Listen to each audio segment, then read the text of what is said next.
What does that mean again? We as people, as humans, as society, develop this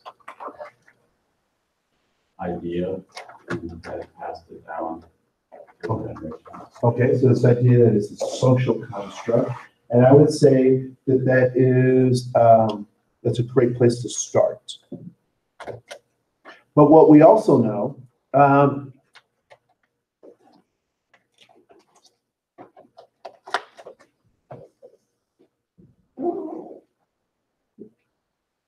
so there are two ways, and I apologize to you that someone is taking this and kind of twisted it out of its original context. But typically when we talk about a meme, what is a meme?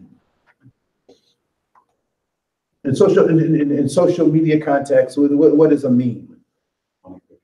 It's a funny picture. With what? With some kind of caption on it, right? That's a meme. When in psychology, so there's a new branch of psychology that's probably now about 10 years old called Mimetics. And in Mimetics, they apply to psychology a Darwinian way of looking at the world. Darwinian, right? And what was Darwin's ultimate thesis of the success of a species? What's that? So something with birds. Survival of the fittest, right? And fittest based on what? Reproduction. So reproduction, physical characteristics, and their ability to do what with the context? To adapt to the context. So survival of the fittest and adaptation to the context for survival. And that survival typically is in either a reproductive process or an ability to do something, right? So Darwinian thinking suggests it's the survival of the fittest to adapt to the context the best, right? So that's Darwinian. So in psychology, we have something very similar in this new psychology called Mimetics. And what Mimetics does is it takes that Darwinian psychology and applies it to how we think. Right? It's looking at social phenomena, right? So your grandparents lived in a time when there were two big phenomena, two big social phenomena. One was the hula hoop. Right? So your grandparents caught on to this thing called the hula hoop. You guys know hula hoop, right? You're just like that. It's kind of fun to do, but nothing really major. But it was a phenomenon then. They also survived it. Maybe your parents and your grandparents participated in this phenomenon called the pet rock. The pet rock. It was a rock that was your pet. So it's very obedient too. You tell it to sit, it would not move. Right? So in the study of kind of these types of phenomena came out of the work of Dr. Lewin, and I can't remember his first name. I'll grab it. But out of that work came this idea that was followed up by a guy named Dr. Duncan Watts.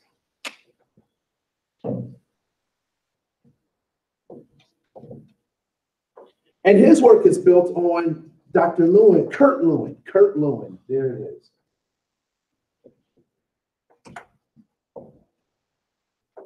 And they developed this thing that we commonly have. You've probably played this game at least once. It's more probably common in my kind of generation. The 6 Degrees of Kevin Bacon. The Kevin Bacon game. Has anyone ever played that? Right. So, and how does that game get played? You have to connect like a certain person to Kevin Bacon through like their relations with others. Right. So you either take a movie or a real relationship and bring it all back to Kevin Bacon. And so it became the 6 degrees of separation. Right? So the separation. So the 6 degrees of separation. So this is all part of the study of mimetics, right? And so what mimetics suggests is that the smallest unit of thought that would be kind of equivalent to a cell is a meme. Is a meme. And that these memes compete against each other for survival, much like kind of at a cellular level, your cells would fight for survival given the context, right? So, or genes, if you will. Right? And that these become, if we get enough of these collected, then we get this idea of thought.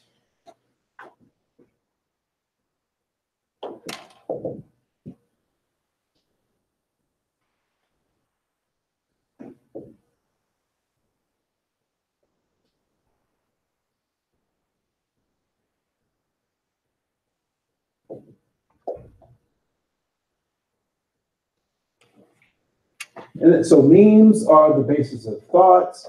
You get enough thoughts together, you have a belief system, right? So for those in Judeo-Christian faith, it is based off of 10 thoughts, which are the what? 10 commandments, right? Which came out of a set of memes where people had all these ideas, and the ideas, in order to survive in this context, need to be passed on, so forth and so on. So, so there's a meme, then those memes build to thoughts, number of thoughts become belief systems. Islam has 7 pillars of Islam, 7 thoughts about that create the foundation of a belief system, and a belief system is supposed to inform people's behaviors. So when we talk about this idea of race being a social construct, all of these things are in play. Right? So there was something about the idea of race that people found beneficial because it informed their thoughts, they formed belief systems, and now it impacts their behavior, right?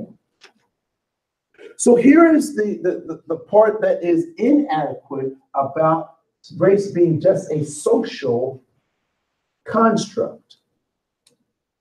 So although biological race is not real, what is real about race?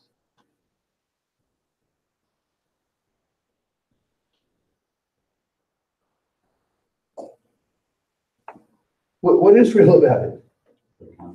The consequences of this idea, of this concept of race, are real, right? Those are real. So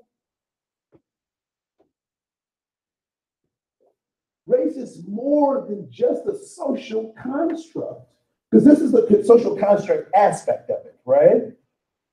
Where does this social development of this concept of race become impactful?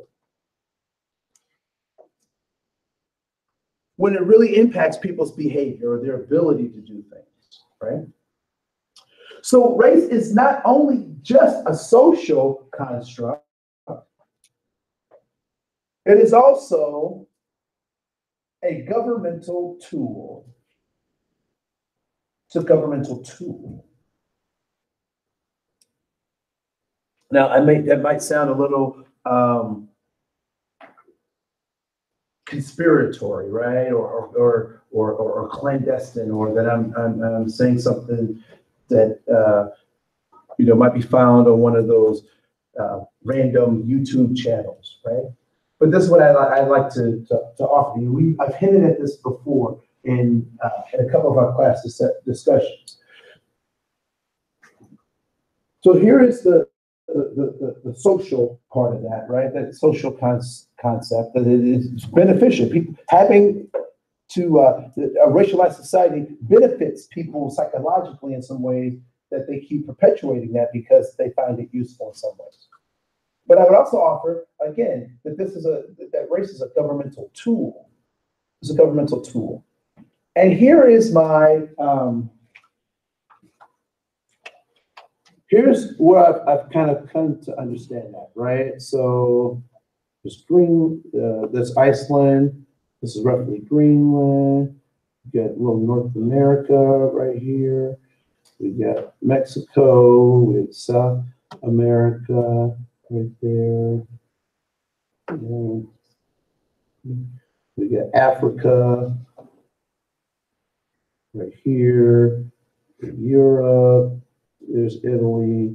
And then I'm squeezing Australia way over here. I'm squeezing it in, right? So, there's the globe, and I need to put the caps in. Let me put the little caps there, right? So there we go.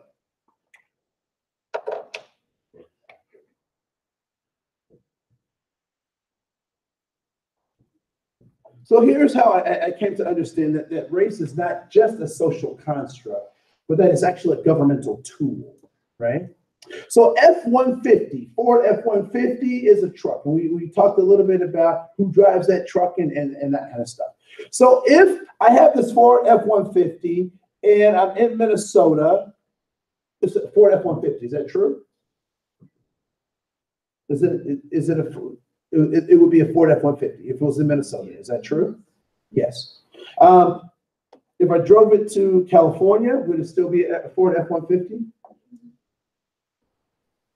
Yeah, it would still be a Ford F-150. If I took that down to Belize, would it still be a Ford F-150? Yes. If I took it to Brazil, would it be a Ford F-150? Chile. Yes. If I drove it over to Togo, Ghana, Ford F-150? Libya. Egypt.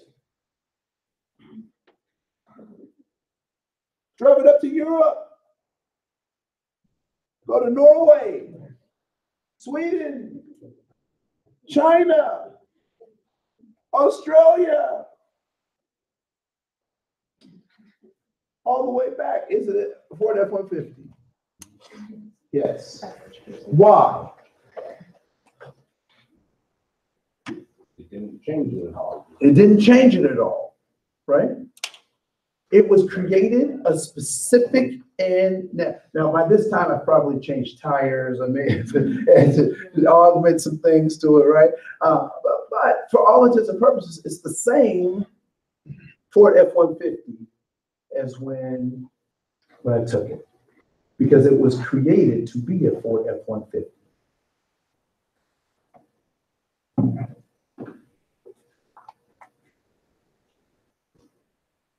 We cannot say the same thing about race. As human beings move from one country to another, guess what happens to their racial identities? They change. They change. So Australia does not have the same racial categories as the United States. I said it before, there are no Hispanics in Mexico. There are no Hispanics in Mexico. Did you know a white person in Spain would not be white in the United States? Who went to Spain? Who are the folks that ran Spain for over 400 years? The Muslims? Were they Muslim? The Moors. They were Moors. They were Moors.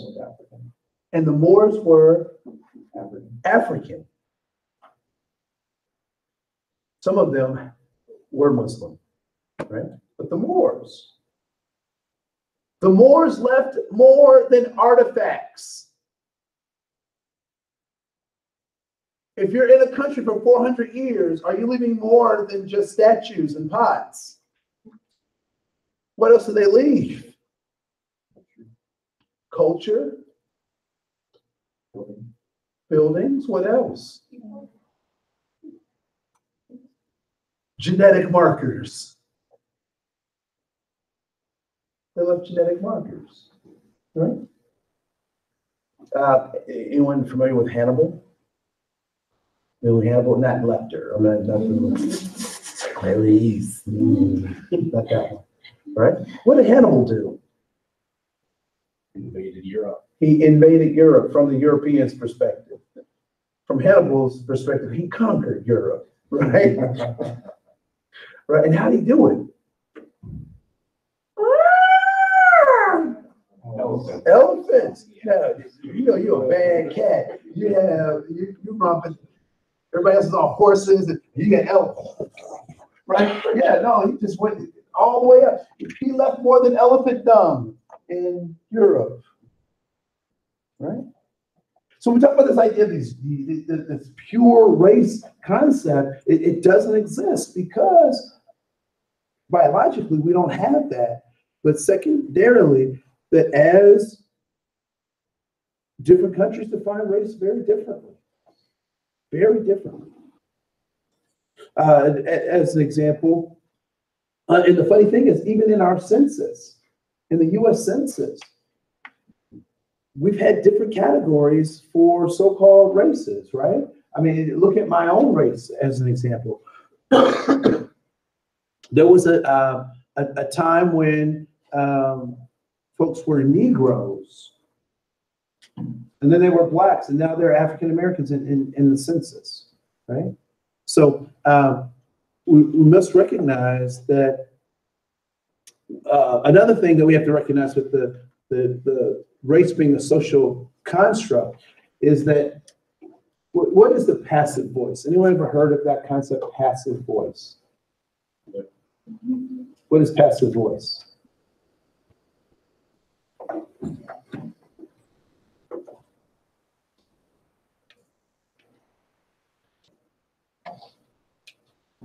Passive voice.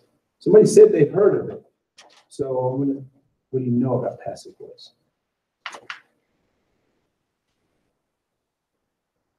A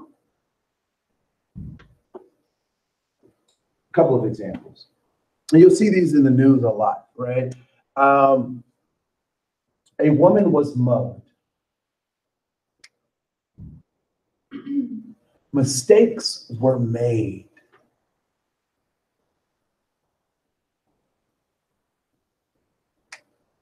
In those two phrases, what's missing?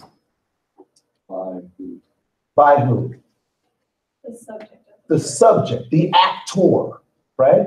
The actor. So the passive voice hides the actor and talks about the acted upon. So when we say that race is a social construct, that's the passive voice. Why? Who constructed it? So who constructed it, right? So we need to start asking the who. And what we know is that the governments of the world have created this idea of this racial consciousness, right? They've created it, and to their own so-called benefit. So here is, so I was doing a Google search, not the other day, but a couple of years back, and it was like, so I'm the affirmative action officer for Anoka County. It's my job to look at the demographics, both local and the metro area, and find out what disparities there were and try to address those disparities.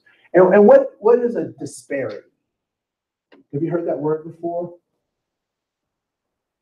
Disparity. It's an inequality, right? It's the measurement of some kind of inequality given a particular measure. So I was looking at I was trying to look at some data, and so one of the things that I use as the affirmative action officer, one of the sources of data that I had to use came from the census, right? And what is the census?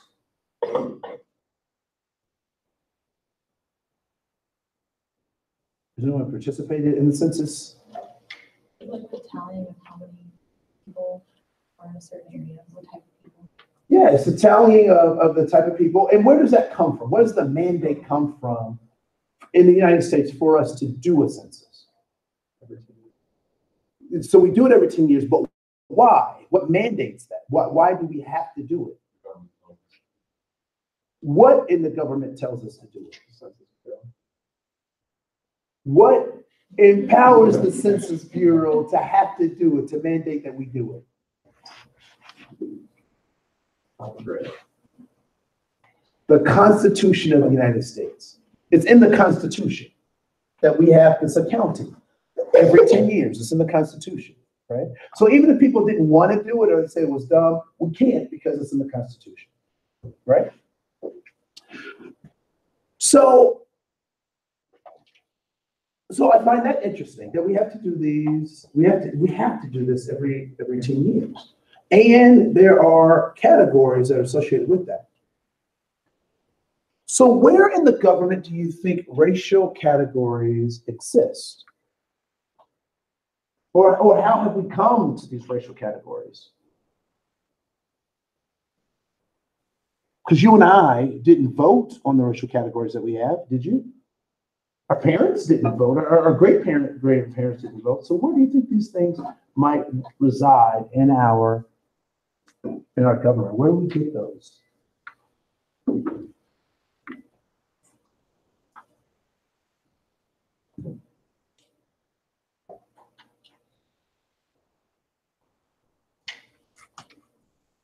We decided they should be there. Yeah, and where are they? Where do they rest? I just made an assertion that it's governments who create this idea of race. I just made that assertion.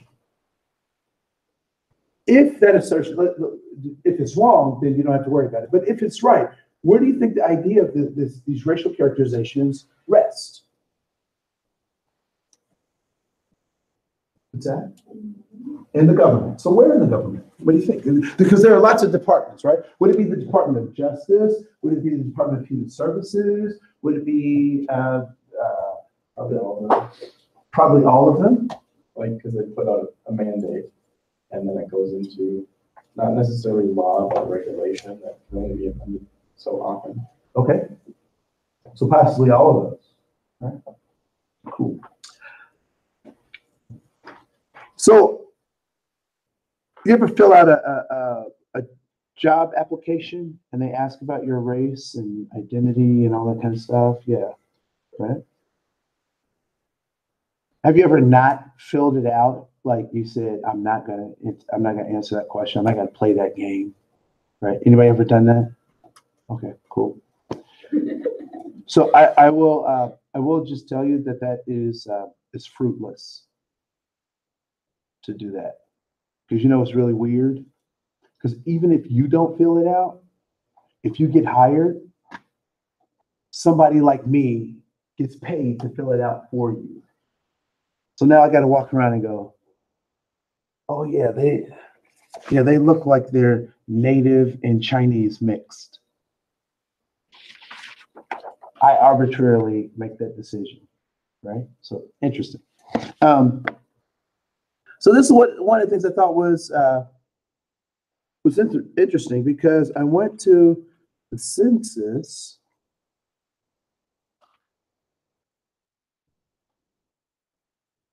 I went to the U.S. Census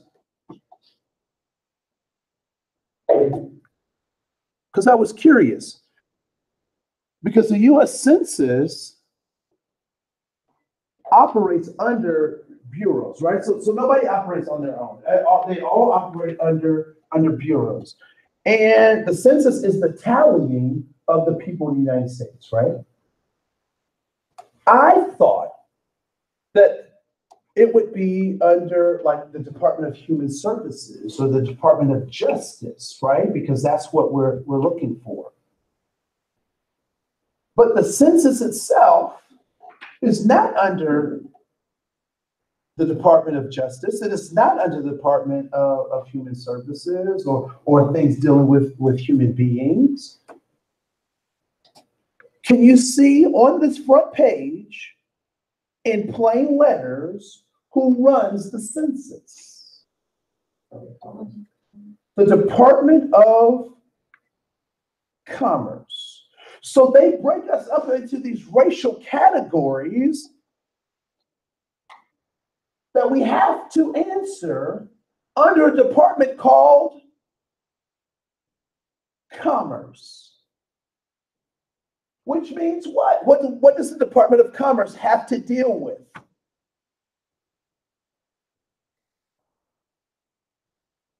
What do they run other than the census? What's their major focus? It's in the title.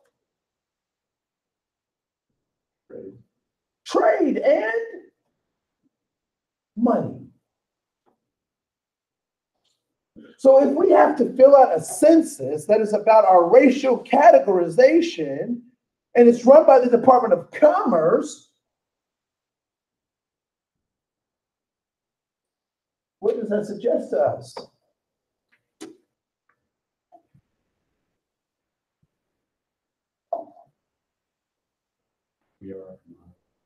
That our racial identities are considered some type of commodity.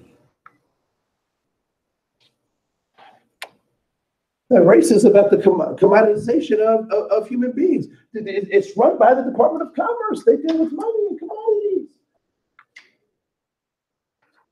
So someone, I was in a training the other day, and a young person, African-American young person, came up, stood up and said, well, I just want you to know that Black people cannot be racist. Has anyone ever heard something like that? I think there was a movie where they posed this particular question. Dear white people, anybody seen that movie? Or was it Dear White People or Dear Black People? Dear white people. Dear white people, right? That Black people can't be racist. And I said to them, au contraire, mon frère. That's from a cartoon when I was a kid. He would always say that. Okay? What is the adage that your parents or elementary school teachers would talk to you about food? What was the adage that they would use or to describe how you should eat healthy as opposed to just eating junk food? They would say, you are what you eat. Right? Anybody ever hear that? Right? You are what you eat. So you eat junk food, you are junk, right? And I don't think that was the kind of message they were really trying to portray, but that's kind of how it came across. I'm going to ask you a question, and it is a trick question. So I'm going to tell you that ahead of time. Are you racist?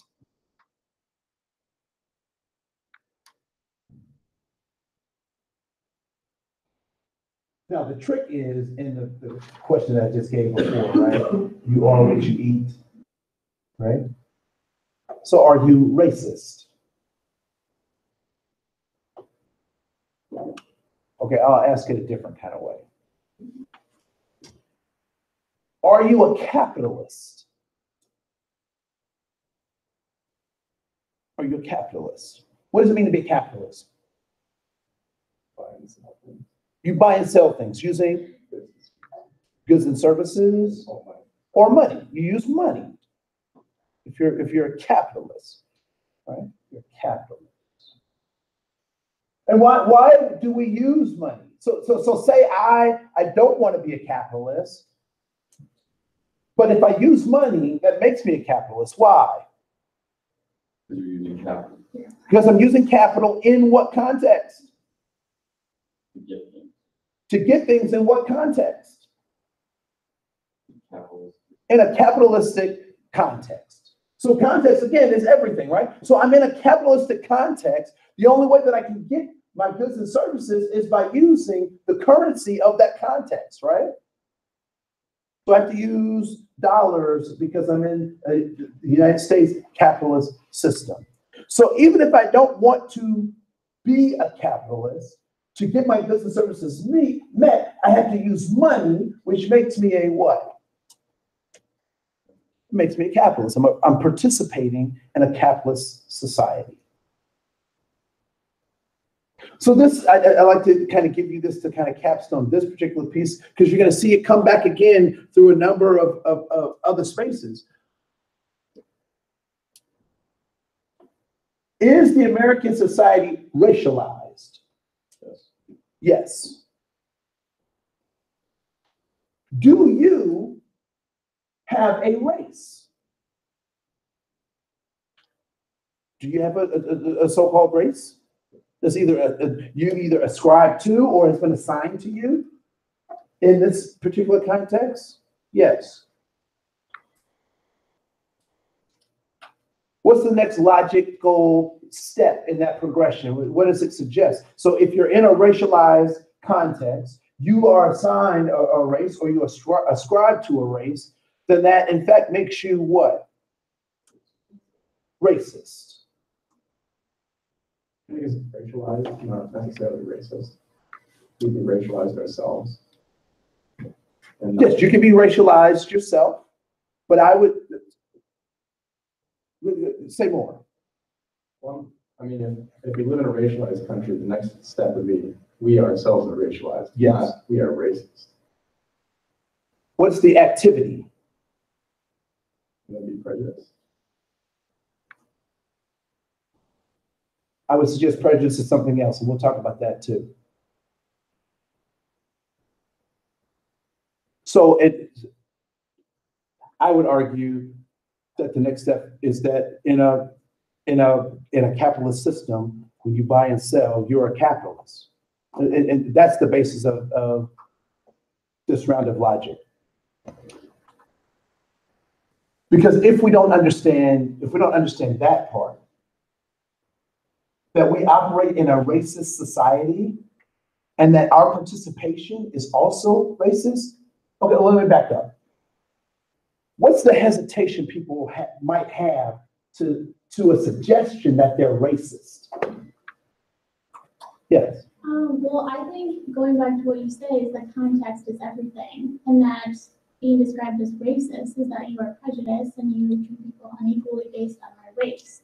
But I agree with Sam is that the next step is being racialized, and that back to what you were saying. Correct. What else are some hesitations? Yes. Well, I guess if you're using the logic that you're playing with right now and saying the words the exact same way, then yes, if we're participating in a racialized society, then we're ascribing to racism and then we are racist. But the definition of racist, as we pretty much generally accept it, has an element of hatred and prejudice in there too. So that's why we would want to be racist, because it doesn't just mean that we're ascribing to the system. It means that we also don't like other people or prejudice against people who are not of the same race as us. You have to ascribe to capitalism in a capitalist society, but you don't necessarily have to ascribe to racism in a racialist society. Do you have a race? Do you describe yourself as a race? Yeah. Boom.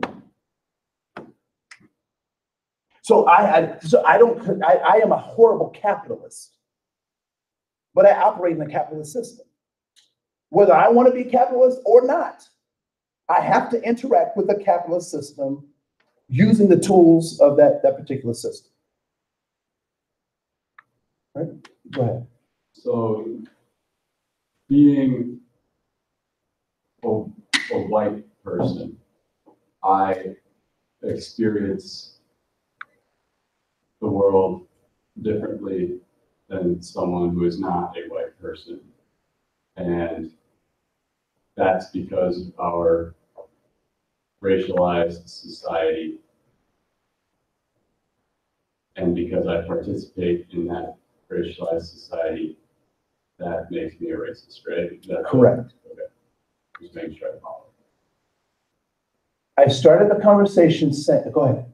I feel like it's like for me, I'm hesitant to say that I'm a racist and what I believe the definition is because it's not my intention. Like I'm not trying to be like, you know what, I'm gonna do these things this way because I feel this way about a certain person.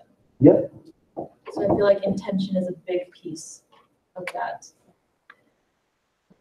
I started out this particular piece talking about a conversation that I had with an African-American student who said that they cannot be racist.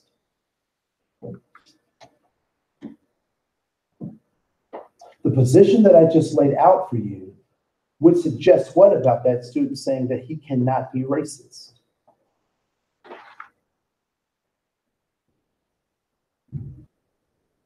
That's impossible. It's impossible for him not to be racist, even as an African American, which then also means what? That anybody who's interacting with the system is in fact racist. Intentions or not. I don't intend to be sinful. But as a human being, what was I born into? I was born into sin. And shaped in what? In iniquity. The power isn't in what I'm in. The power is in knowing what I'm in and then being in a position to make a decision about what I want to do with what I'm in. So when I discovered I was born in sin and shaped in iniquity, one thing I could do was, oh my goodness, I'm born in sin. There's nothing I can do about it. I'm just going to just wallow in this. But then I was presented with an opportunity that said, what?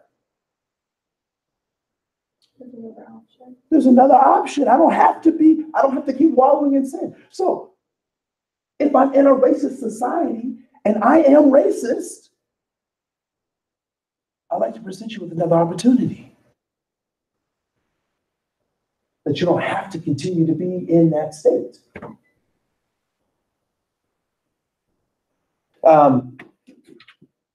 This kind of points that out. Let me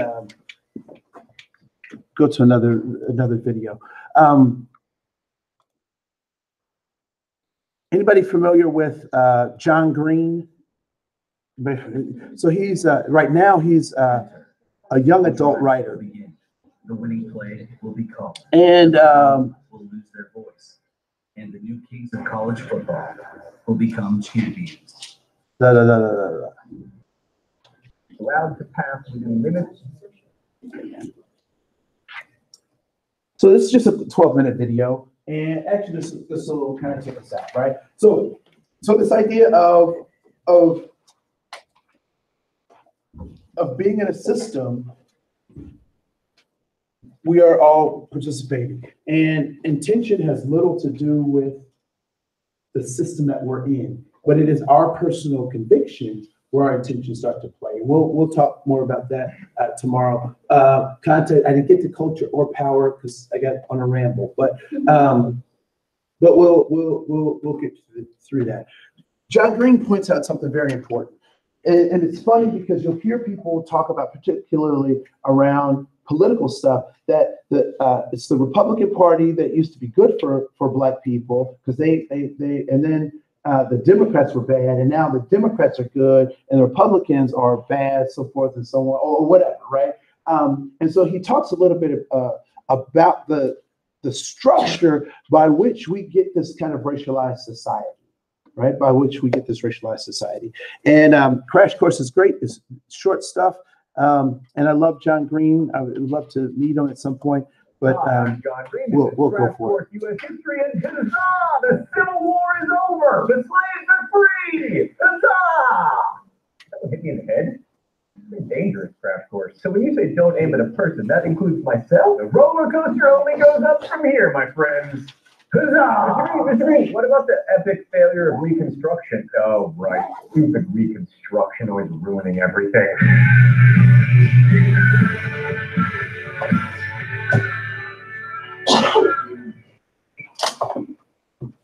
So after the Civil War ended, the United States had to reintegrate both a formerly slave population and a formerly rebellious population back into the country, which is a challenge that we might have met, except Abraham Lincoln was assassinated and we were left with Andrew, I am the third worst president ever Johnson. I'm sorry, Abe, but you don't get to be in the show anymore. So Lincoln's whole post-war idea was to facilitate reunion and reconciliation, and Andrew Johnson's guiding Reconstruction principle was that the South never had a right to secede in the first place. Also, because he was himself a Southerner, he resented all the elites in the South who had snubbed him, and he was also a racist who didn't think that blacks should have any role in Reconstruction. Trifecta! jacked up. So between 1865 and 1867, the so-called period of presidential Reconstruction, Johnson appointed provisional governors and ordered them to call state conventions to establish new all-white governments. And in their 100% whiteness and oppression of former slaves, those new governments looked suspiciously like the old Confederate governments they had replaced. And what was changing for the former slaves? Well, in some ways, a lot. Like Fisk and Howard universities were established, as well as many primary and secondary schools, thanks in part to the Freedmen's Bureau, which only lasted until 1870, but had the power to divide up confiscated and abandoned Confederate land for former slaves. And this was very important because to most slaves, land ownership was the key to freedom, and many felt like they'd been promised land by the Union Army, like General Sherman's Field Order 15 promised to distribute land in 40-acre plots to former slaves. But that didn't happen either through the Freedmen's Bureau or anywhere else. Instead, President Johnson ordered all land returned to its former owners, so the South remained largely agricultural,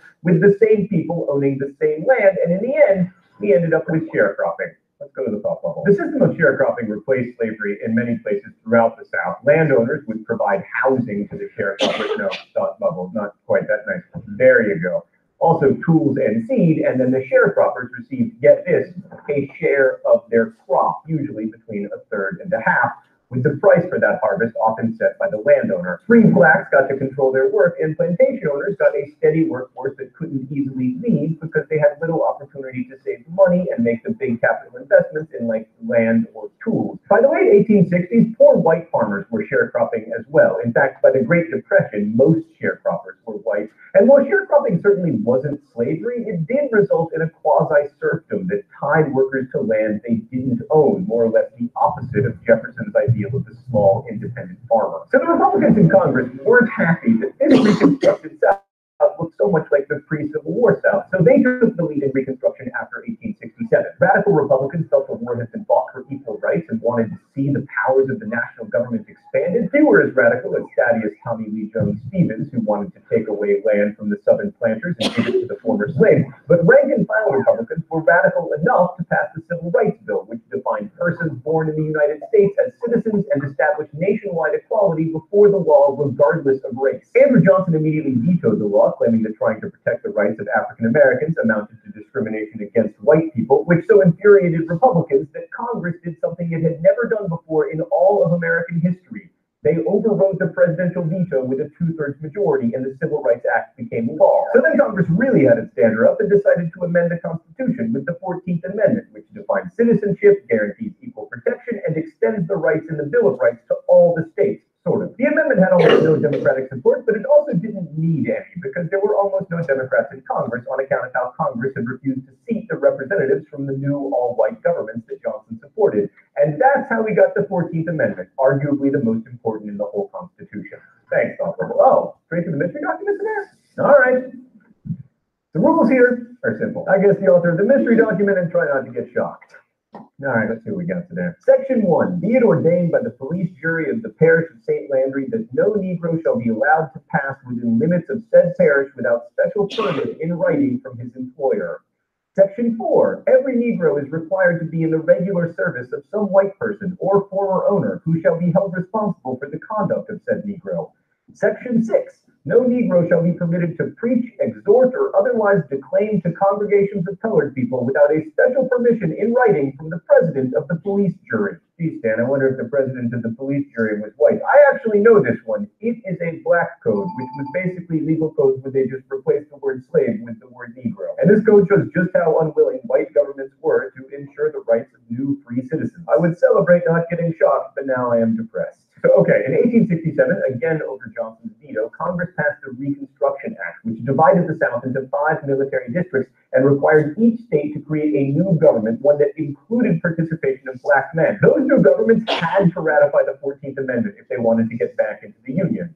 Radical Reconstruction had begun. So in 1868, Andrew Johnson was about as electable in the U.S. as Jefferson Davis. And sure enough, he didn't win. Instead, the 1868 election was won by Republican and former Union General Ulysses S. Grant. But Grant's margin of victory was small enough that Republicans were like, man, we would sure win more elections if black people could vote, which is something you hear Republicans say all the time these days. So congressional Republicans pushed through the 15th Amendment, which prohibited states from denying men the right to vote based on race, but not based on gender or literacy or whether your grandfather could vote. So states ended up with a lot of leeway when it came to denying the franchise to African Americans, which of course they did. So here we have the federal government dictating who can vote and who is and isn't a citizen of a state, and establishing equality under the law, even local laws. And this is a really big deal in American history because the national government became, rather than a threat to individual liberty, the custodian of freedom, as radical Republican Charles Sumner put it. So that with this legal protection, former slaves began to exercise their rights. They participated in the political process by direct action, such as staging sit-ins to integrate streetcars, by voting in elections, and by holding office. Most African Americans were Republicans at the time, and because they could vote and were a large part of the population, the Republican Party came to dominate politics in the South, just like today, except totally different. Now, Southern mythology about the age of radical Reconstruction is exemplified by Gone with the Wind, which of course tells the story of Northern Republican dominance and corruption by Southern Republicans. Fortune-seeking Northern carpetbaggers seen here, as well as Southern turncoat scalawags, dominated politics, and all of the African American elected leaders were either corrupt or puppets, or both. Yeah, well, like the rest have Gone with the Wind, that's a bit of an oversimplification. There were about 2,000 African Americans who held office during Reconstruction, and the vast majority of them were not corrupt. Consider, for example, the not corrupt and amazingly named Pinckney B.S. Pinchback, who from 1872 to 1873 served very greatly in Louisiana as America's first black governor, and went on to be a senator and a member of the House of Representatives. By the way, America's second African American governor, Douglas Wilder of Virginia, was elected in 1989. Having African American office holders was a huge step forward in terms of ensuring the rights of African Americans, because it meant that there would be black juries and less discrimination in state and local governments when it came to providing basic services. But in the end, Republican governments failed in the South. There were important achievements, especially a school system that, while segregated, did attempt to educate both black and white children. And even more importantly, they created a functioning government where both white and African American citizens could participate. According to one white South Carolina lawyer, we have gone through one of the most remarkable changes in our relations to each other that has been known perhaps in the history of the world. That's a little hyperbolic, but we are America after all.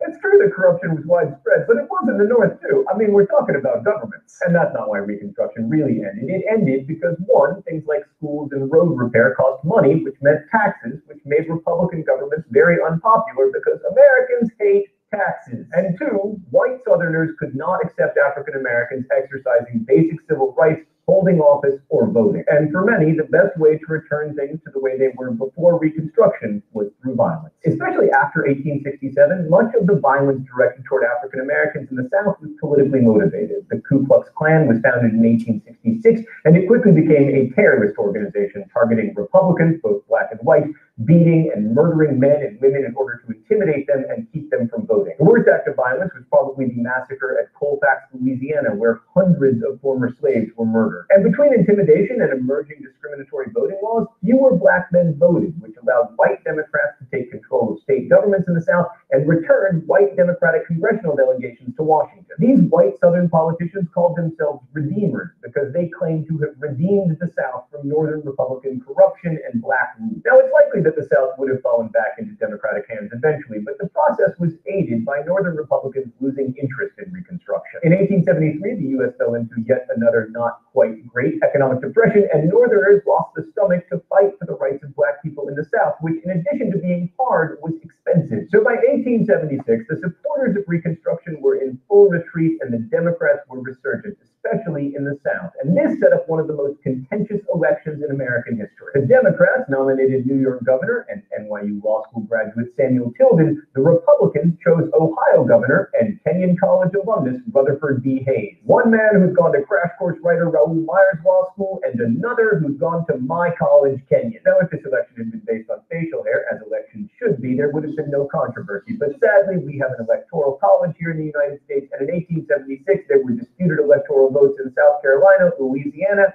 and of course, Florida. Now, you might remember that in these situations, there is a constitutional provision that says Congress should decide the winner, but Congress, shockingly, proved unable to accomplish something. So they appointed a 15-man electoral commission, a super committee, if you will, and there were 8 Republicans on that committee and 7 Democrats, so you will never guess who won. Kenyon College's own Rutherford B. Hayes. Go, lords and ladies!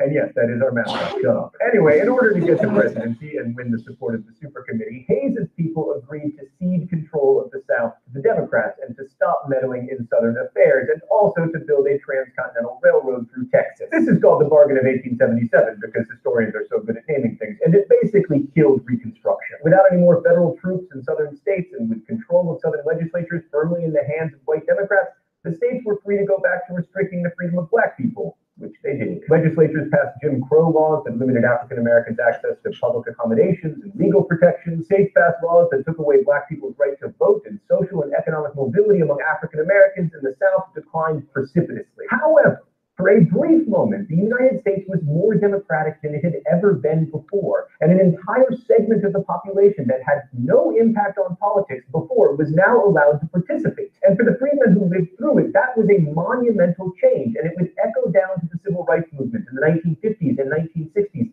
sometimes called the Second Reconstruction. But we're going to end this episode on a downer, as we are wont to do here at Crash Course U.S. History, because I want to point out a lesser-known legacy of Reconstruction. The Reconstruction Amendments and laws that were passed granted former slaves political freedom and rights, especially the vote, and that was critical. But to give them what they really wanted and needed, plots of land that would make them economically independent, would have required confiscation, and that violation of property rights was too much for all but the most radical Republicans. And that question of what it really means to be free in a system of free market capitalism has proven very complicated indeed.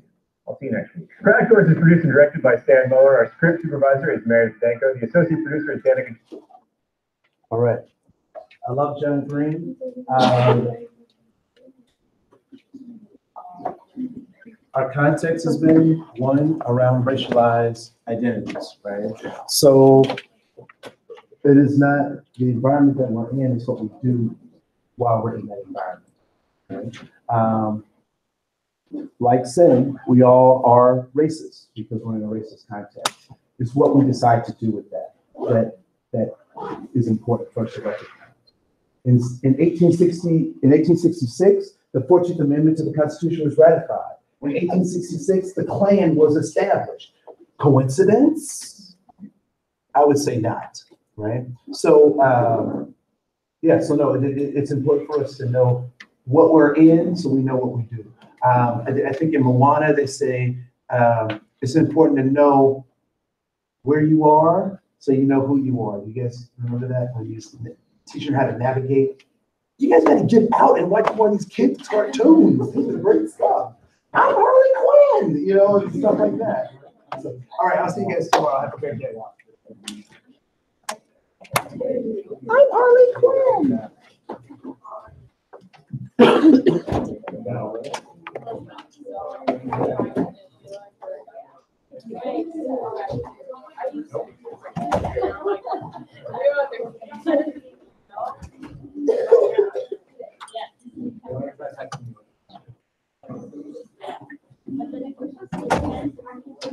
Okay. Weird. I typed in your phone number and it pops up. That's really weird.